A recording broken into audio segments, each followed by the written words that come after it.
একতা আমাদের জীবনে কিন্তু একতা এই শব্দটার অনেক মূল্য আছে জানো তো। কিন্তু কতজনই বা এই মূল্য বোঝে বলো তো।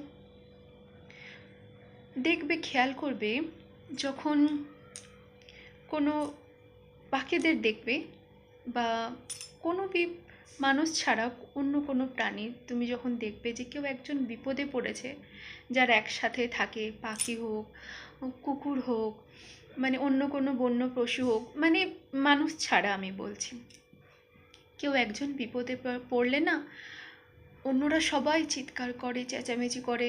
ওরা তো মুখে বলতে পারে না কিছু, কিন্তু তারা অন্যকে জানাতে চায় যে কেউ তাদের এসে সাহায্য করুক, তাদের সাথীকে কেউ সাহায্য করুক, সে যে বিপদে পড়েছে। তারা কেউ কিন্তু দেখে চলে যায় না, তারা সব সময় একজোট হয়ে চিৎকার করতে থাকে, তাদের আওয়াজ শুনে যেন কেউ সাহায্য করার জন্য এগিয়ে আসে। কিন্তু আমাদের মধ্যে কি এরকম হয়? খুব কমজনই হয় এরকম, যে তাদের বন্ধু বা সাথীকে বা পরিবারের মধ্যে কাউকে বিপদে পড়লে তারা একজোট হয়ে দাঁড়ায়। যাদের মধ্যে এই একজোট হওয়ার মনোভাব আছে, তাদের কিন্তু কেউ চট করে ভাঙতে পারে না, যতই ঝড়ঝাপটা আসুক না কেন।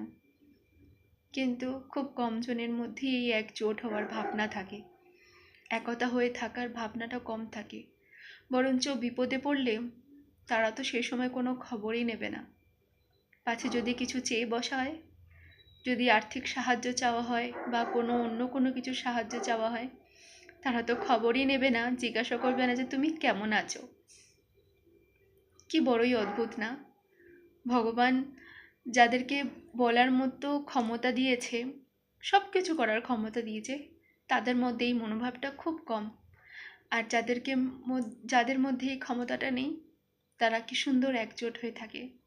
কিন্তু আমরা এসব দেখেও কিন্তু শিখি না, মানে ওটাকে সাইডে সরিয়ে রাখি, কোনো এইসব জিনিস থেকে শিক্ষা নিতে পারি না আমরা। তাই একবার ভেবে দেখবে না, একতা শব্দটা জীবনে মূল্য কি আমাদের। রাধে রাধে কৃষ্ণা।